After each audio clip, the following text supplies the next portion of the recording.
우리는 계속해서 믿음의 능력에 대해서 말씀을 나누고 있습니다. 지난주에는 우리 믿음의 능력은 보혈의 피, 예수 그리스도의 피로 우리가 넘어가게 되었다라는 것이죠.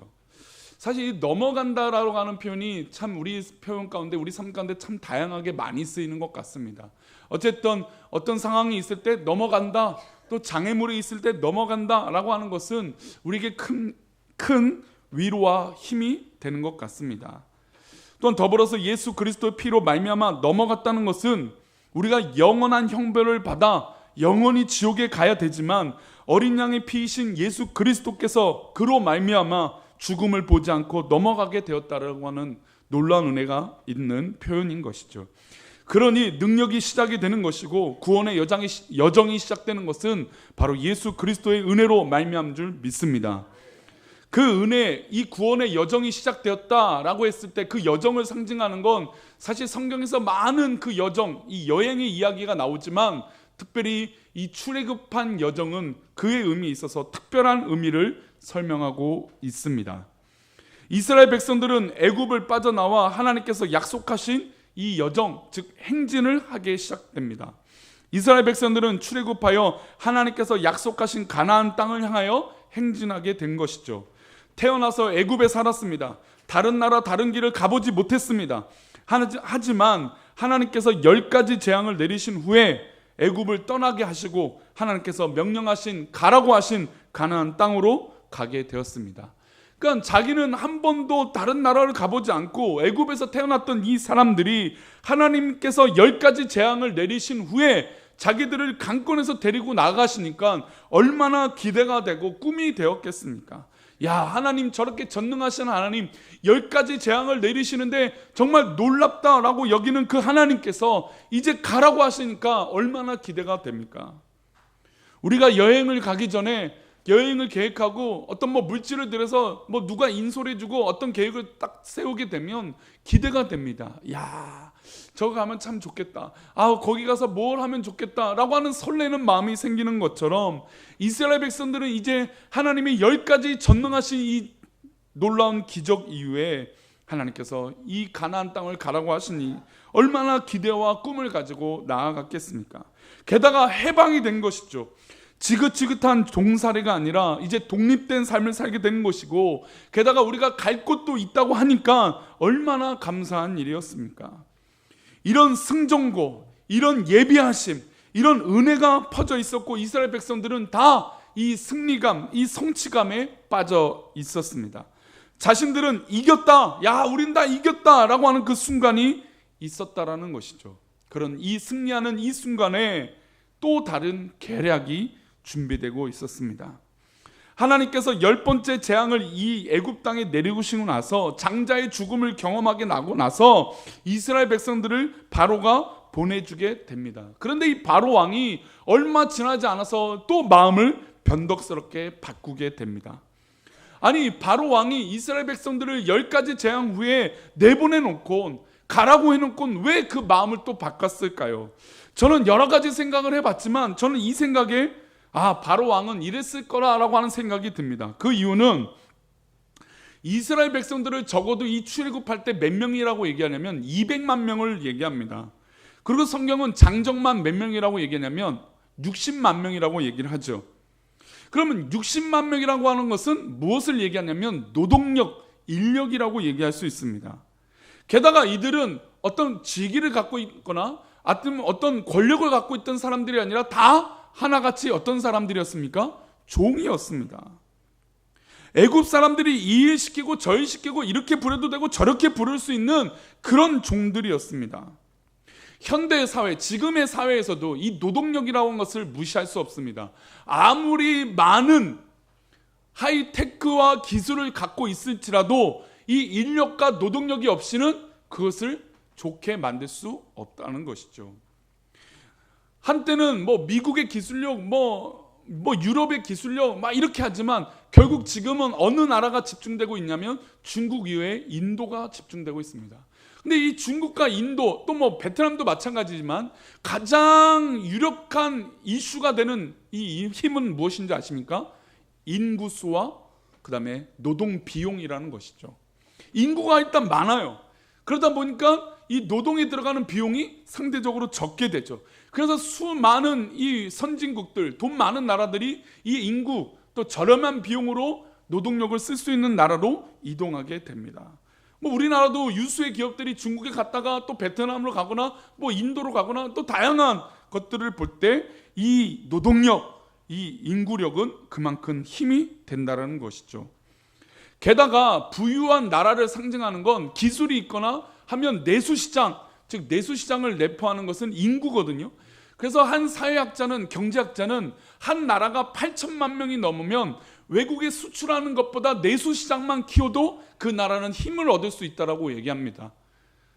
우리나라가 지금 몇 명이라고 얘기하죠? 남한이 4천만 명이나 5천만 명 얘기합니다.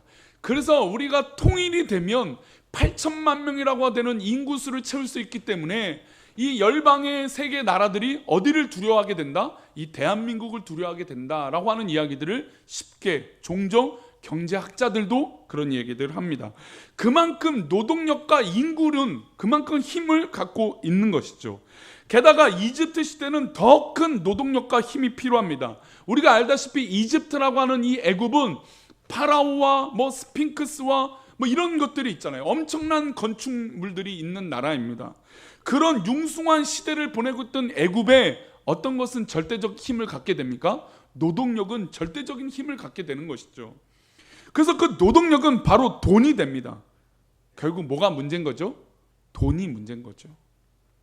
60만 명이라고 하는 장정을 노동력으로 이 돈으로 환산하면 얼마가 되냐면 하루의 노동력을 10만 원으로 계산해 보겠습니다. 뭐 사실 지금은 뭐 20만 원, 30만 원 줘야 되는 인력비지만 그냥 우리가 쉽게 생각할 때 우리나라의 지금 현실로 계산했을 때 10만 원으로 치겠습니다.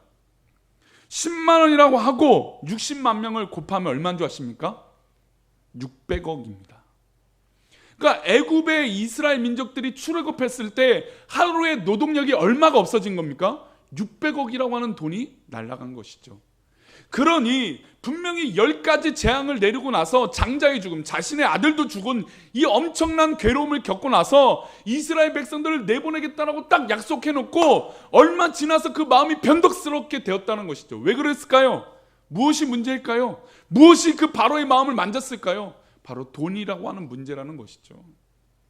오늘 사랑하는 우리 청소년들에게 물론 많은 비용은 아니지만 장학금을 줬습니다. 즉 돈을 주었죠. 그러나 이 돈이라고 하는 이 목적 자체가 내 거라고 생각하면 어떻게 될까요? 욕심이라는 것이 생깁니다. 그러나 축복의 수단, 섬김의 수단, 사랑하는 수단으로 바뀌면 우리 청소년들의 미래를 바꾸는 귀한 물질이 될 줄 믿습니다. 즉 돈이라는 것은 잘 선용하고 잘 써야 좋다라는 것이죠. 그러나 그 돈에 사로잡히고 목숨이 잡히고 또 욕심을 부리게 되면 어떻게 될까요? 그때부터는 정의라는 것이 없어지게 됩니다. 600억이라고 하는 노동력을 이 애굽, 이 바로왕이 잃게 되었습니다. 어제만 해도 600억을 내가 부릴 수 있는 것인데 하루아침에 그 이스라엘 민족들이 떠나가게 되니까 다시 그 욕심이 바로왕에게 들어온 것입니다. 그래서 바로왕이 결심합니다. 우리 출애굽기 14장 3절인데요. 우리 함께 읽어보겠습니다. 시작. 바로가 이스라엘 자손에 대하여 말하기를 그들이 그 땅에서 멀리 떠나 광야에 갇힌 바 되었다 하리라. 자, 바로가 생각할 때 이런 마음이 이 바로가 들었는데 이제 얼마 지나지 않아서 어디에 갇혔다고요? 광야에 갇혔다라고 생각한 거예요. 이들은 멀리 가지 못하는구나. 뭐 딴 거 못하는구나. 그러니까 저 광야에 갇혔으니까 어떻게 하기만 하면 됩니까? 잡아오기만 되는 거예요. 그래서 바로의 마음에 이렇게 뒤바뀌었습니다. 얼마 전까지만 해도 나가라, 가라, 너희 하나님께 예배하라 라고 얘기해놓고 또 그 말이 바뀌었습니다. 세상은 어떻게 보면 이 바로는 돈의 논리로 움직여지는 것입니다. 법이 있고 정의가 있어도 그 정의와 법을 틈을 비집고 돈이라고 하는 것이 욕심이 생기면 정의도 없어지고 법도 없어지는 게 현실이라는 것이죠.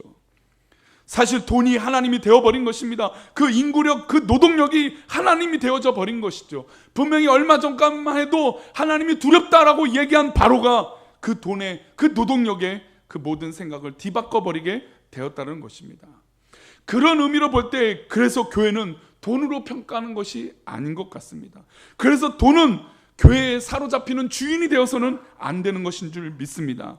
그러니 바로는 이 돈에 또 이 노동력에 미쳐서 다시 한번 이들을 잡아오기로 결심하게 됩니다. 그리고 스스로 미워하죠. 아, 저들은 갇혀 있다 라고 생각합니다. 그리고 바로 왕이 결단합니다. 우리 5절 말씀 먼저 읽어봅니다. 시작.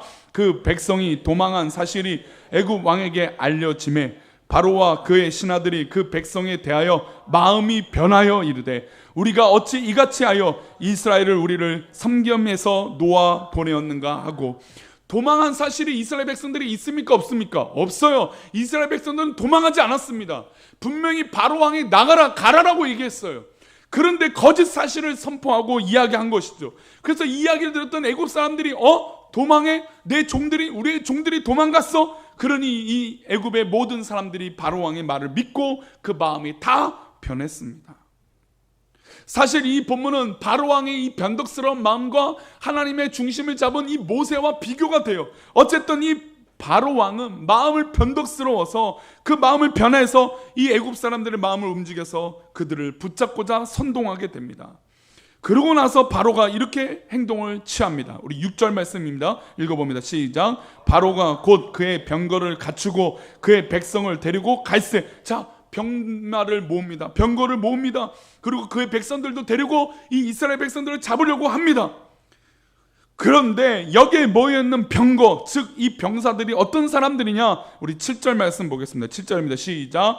선발된 병거 600대와 애굽의 모든 병거를 동원하니 지휘관들이 다 거느렸더라. 선발된 병거 600대, 특별히 선별됐다라고 하는 특공대와 같은 사람입니다. 그리고 애굽의 모든 병거, 무기를 다 걷어들였습니다.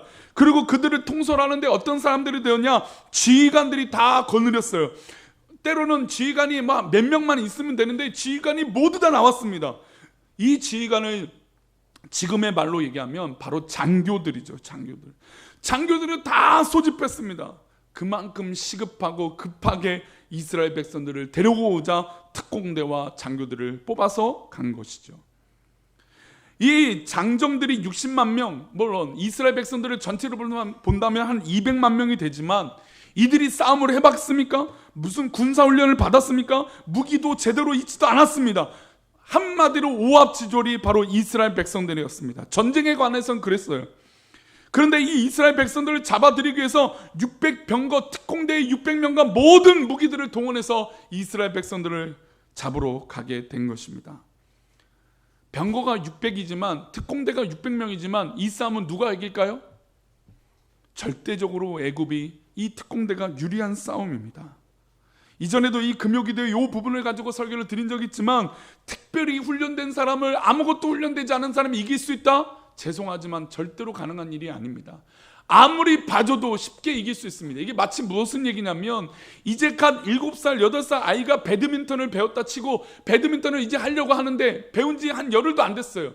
근데 상대는 어른이에요. 이 어른은 훈련이 많이 됐고 배드민턴도 오래 쳤어요.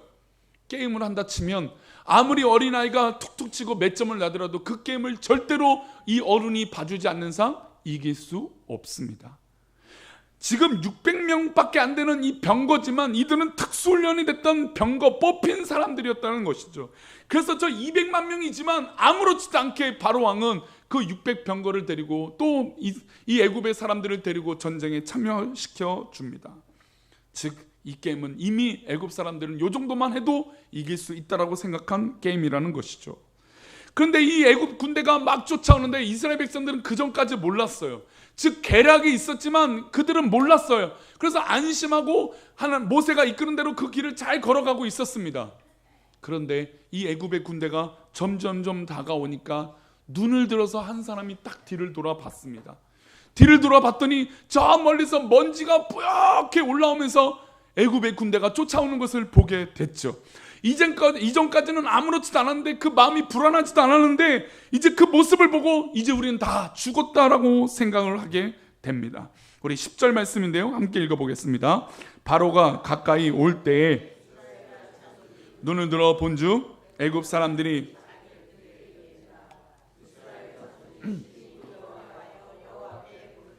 자, 심히 두려웠어요. 아니 직전까지만 해도 눈에 보이지 않으니까 아무렇지도 않았던 이 사람들이 애국 군대가 가까이 오니까 두려워요. 염려가 생겨요. 게다가 저들은 장교들이고 특수부대예요. 사람은 사실 그렇습니다. 막상 닥치기 전에는, 이 일이 벌어지기 전에는 잘 몰라요. 그러나 일이 벌어지고 막상 닥치면 너무너무 어렵고 힘든 게 우리 모든 모습의 인간의 연약한 모습이라는 것이죠. 그래서 대비라는 것을 합니다. 대비를 하죠.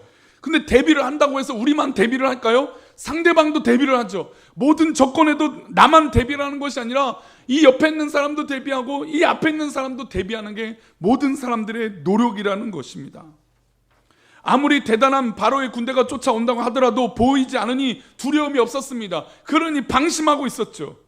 근데 적군이 오고 있습니다. 그러면 이제부터 뭔가 훈련하면 될까요? 뭔가 무기를 준비하면 될까요? 아니요. 이 애굽의 군대들도 그만큼 노력한 문제입니다. 정말 심히 그래서 두려웠습니다. 얼마 전까지만 해도 10가지 재앙이 내렸을 때는 전능하신 하나님 이렇게 고백했는데, 이들의 눈에 저 바로의 군대 특공대가 보이니 심히 두려운 마음이 들었습니다. 그래서 이들이 여호와께 부르짖죠. 당연히 어려움이 오고 고난이 오니까 하나님께 부르짖고 기도합니다. 기도가 우리의 능력이 되기 때문이죠. 그런데 이들이 하나님께 부르짖는 것은 기도가 아니라 불만이었습니다. 우리 11절 말씀 읽어보겠습니다. 시작. 그들이 또 모세에게 이르되 애굽에 매장지가 없어서 당신은 우리를 이끌어내어 이 광야에서 죽게 하느냐? 어찌하여 당신이 우리를 애굽에서 이끌어내어 우리에게 이같이 하느냐? 아니, 애굽에서 우리가 다 죽으면 매장지도 있고 다 죽을 수 있는데 왜 기껏 이 광야에 이끌고 나와서 우리를 죽게 하느냐? 아니, 저곳에서도 죽어도 되는데 왜 우리를 이곳에서 이렇게 다 만들어 버리고 있느냐? 하면서 모세에게 가진 불만과 어려움을 이야기하고 있습니다.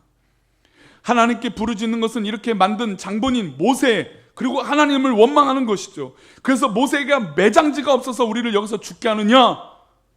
아니, 10가지 재앙 후에 그냥 하나님 역사하셔서 모든 거 하시면 되지 않느냐? 그런데 기껏 10가지 재앙 보여놓고 우리를 이렇게 죽게 만들고 있느냐라고 원망하고 있다는 것이죠. 우리 12절 말씀, 그래서 이들이 끝끝내 이런 말까지 합니다. 우리 12절 말씀 읽어봅니다. 시작. 우리가 애굽에서 당신에게 이런 말이 이것이 아니냐? 이르기를 우리를 내버려 두라. 우리가 애굽 사람을 섬길 것이라 하지 아니하더냐? 애굽 사람을 섬기는 것이 광야에서 죽는 것보다 낫겠노라. 사람은 솔직한 게 바로 이거예요. 어려움이 오면 타협하는 게 솔직히 사람의 마음이에요. 불편한 게 있고 또 죽음같이 위기가 오면 어느 누구도 이것에 자유합니다 라고 말할 수 있는 사람이 없어요. 그래서 차라리 여기서 죽는 것보다 우리가 애굽 사람을 섬길 것이다, 그게 더 낫다, 다시 우리를 돌려보내라, 우린 여기서 죽고 싶지 않다라고 이야기하고 있다는 것이죠. 이게 바로 인간의 삶이고 우리의 삶입니다. 죽음의 공포 앞에 누가 이길 수 있고 누가 괜찮다라고 말할 수 있겠습니까? 게다가 앞에는 뭐가 있습니까? 홍해라고 하는 엄청난 큰 바다가 앞에 있었습니다.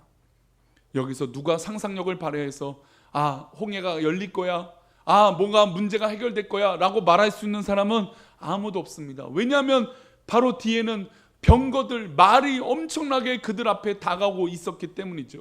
아니, 바로 직전 후에 뒤에 바로 이 무기들을 든 애굽의 군대가 쫓아오는데 어떤 사람이 막 상상력을 발휘해서 길이 열릴 거야, 우리는 뭐 도망갈 수 있을 거야, 이렇게 말할 수 있는 사람이 아무도 없다라는 것이죠. 당연히 다 죽는 거야, 우리는 다 죽어 라고 말하는 것이 당연한 것입니다. 그런데 모세가 하나님의 음성을 듣고 이렇게 선포합니다. 우리 13절 말씀, 오늘 본문의 말씀입니다. 읽어보겠습니다. 시작.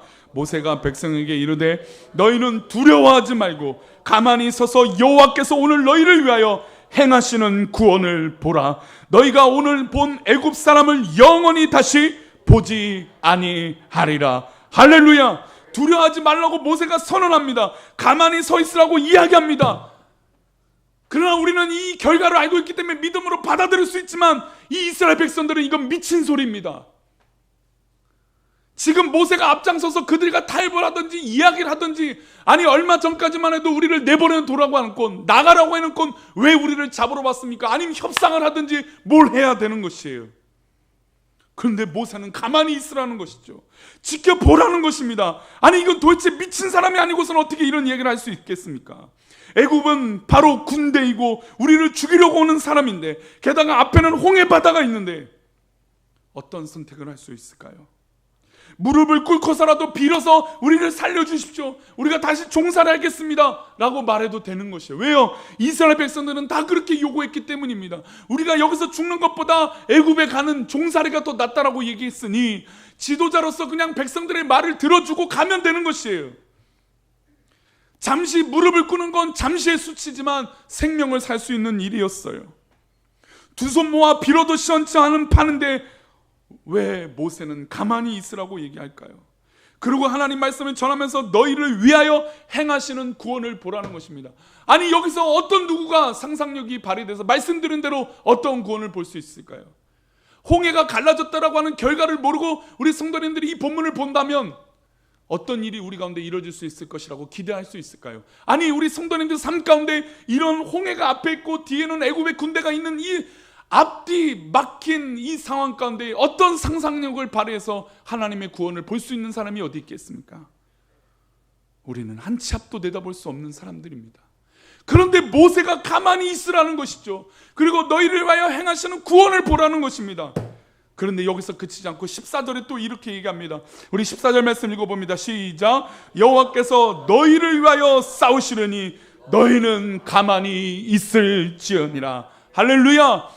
모세는 또 한 번 이야기합니다. 하나님께서 너희를 위하여 싸울 테니 너희는 가만히 있을지니라.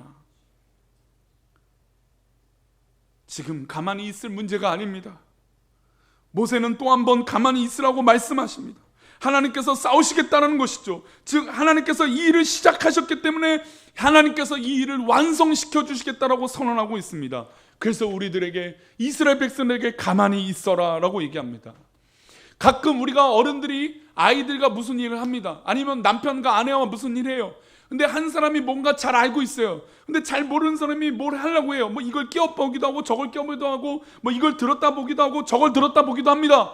그런데 그 과정을 알고 있는 사람은 어떤 마음이 듭니까? 답답해요. 그래서 이렇게 얘기합니다. 가만히 있어봐.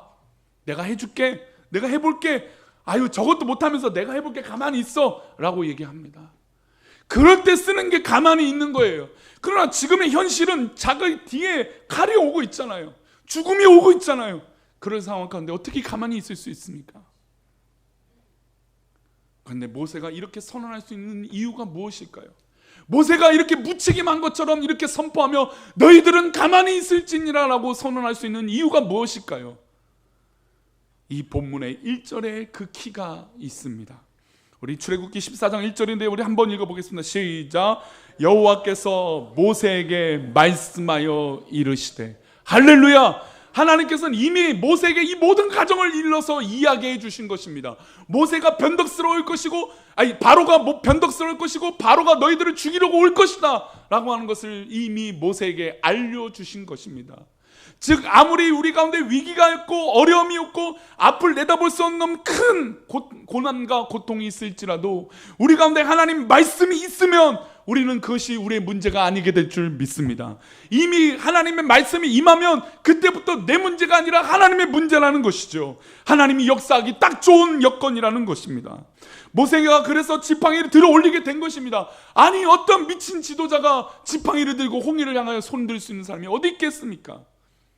그러나 하나님 말씀하셨기 때문에, 하나님이 확신을 주셨기 때문에 그 일들을 이루어 주신 것이죠. 그 이후에는 우리가 잘 알다시피 홍해가 밤새 말라서 이스라엘 백성들이 건널 수 있도록 해주시는 정말 성경의 역사 가운데 전무후무한 기적이 일어난 것입니다. 그리고 실제로 애굽의 군대가 다 수장이 이 물에 다 빠져 죽게 되어버린 것이죠. 말씀을 맺겠습니다. 우리가 살다 보면 우리가 해야 할 일이 있습니다. 또 우리가 노력해야 할 것도 있습니다. 그렇습니다. 열심히 하죠. 우리가 뭐 열심히 안 하겠습니까? 우리가 할 일을 열심히 합니다. 그러나 우리의 삶 속에 수많은 변수들이 있습니다. 도사리고 있어요. 또 우리만 노력할까요? 나만 노력할까요? 아니에요. 우리 모두 다 노력합니다. 아니 세상도 동일하게 노력합니다. 그러면 이 노력과 노력이 만나게 됩니다. 그럼 어떻게 판가름이 날까요? 어떻게 이 일들이 일어날까요? 세상 사람들은 그것을 향해서 이렇게 얘기합니다. 승운이 있다. 그러나 하나님 하실 일은 승운이 아니라 우리는 가만히 있어 하나님의 역사를 바라보게 되는 것인 줄 믿습니다. 그래서 모세는 하나님의 말씀을 이미 받았으니까 이스라엘 백성들에게 당당하게 얘기하는 것입니다. 가만히 있어봐라. 가만히 있어라. 오늘날 너에게 구원을 이루시는 하나님을 보라고 얘기하고 있는 것입니다. 위급하고 급해서 죽겠는 이 상황 가운데 너희들에게, 우리들에게 가만히 있으라고 얘기하고 있는 것이죠. 왜 하나님 우리에게 이런 요구를 하실까요? 우리도 할 수 있는데, 우리도 할 방법들이 많은데, 우리가 선택할 수 있는 것도 있는데 왜 가만히 우리 보고 있으라고 하실까요? 우리가 오늘 교동문을 읽었던 시편 46편 배경이 됐던 지난 말씀 가운데 이런 말씀이 있어요. 우리 시편 46편 10절 말씀 읽어보겠습니다. 시작. 이르시기를 너희는 가만히 있어 내가 하나님은 됨 알지어다. 내가 문 나라 중에서 높임을 받으리라. 내가 세계 중에서 높임을 받으리라 하시도다. 할렐루야. 하나님은 하나님 스스로 높임을 받기 원하시는데 그 결정적인 순간에 하나님께서 그 모든 완성을 하시기 원하신다는 것이죠.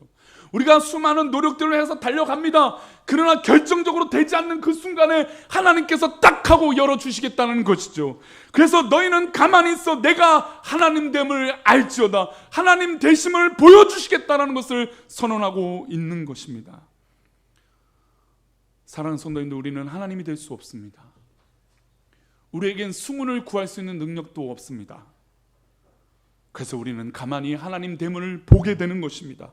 하나님께서 역사하시는 것을 보게 되는 것입니다. 그게 바로 교회라는 것이죠. 하나님이 이 일을 하나님 일이시기 때문에 하시는 것이고 하나님이 완성하시기 원하시기 때문에 완성하는 것입니다. 그래서 우리에게 가만히 있으라고 하시는 것이죠. 그래서 우리가 아무리 상상해도 되지 않는 그 일이 하나님은 완성해 주시면 되는 것인 줄 믿습니다. 홍해가 갈라지고 우리가 싸우지 않아도 이기게 되고 애굽의 저 군대가 무릎을 꿇게 될 줄 믿습니다. 이것을 우리가 뭐라고 얘기하냐? 승운이라고 얘기하는 것이 아니라 하나님의 기적이라고 얘기하는 것인 줄 믿습니다. 이 기적을 행하시는 분이 우리 하나님이신 줄 믿습니다. 그분은 우리가 지금 믿고 있고 이 예배를 통하여 영광을 돌리고 있는 우리 아버지, 우리 하나님이십니다. 그러니 우리 성도님들 누구와 함께 하는 게 좋겠습니까? 우리 하나님 아버지가 우리와 함께 하시는 것이 좋은 것 아니겠습니까? 그러니 정말 하나님의 전능하심 앞에 우리 사랑하는 성도님들 가만히 있어 보시기 바랍니다. 그럼 하나님께서 오늘날 우리에게 하시는 놀라운 일을 완성하여 주실 줄 믿습니다. 우리 사랑하는 성도님들 기적 가운데 있기를 축복합니다. 그러면 하나님 앞에 가만히 묵상하고 기도해 보십시오. 그럼 하나님 이루어 주실 줄 믿습니다. 이 시간 우리 함께 찬양하겠습니다. 우리 일어나셔서 우리 함께 아까 찬양했던 하나님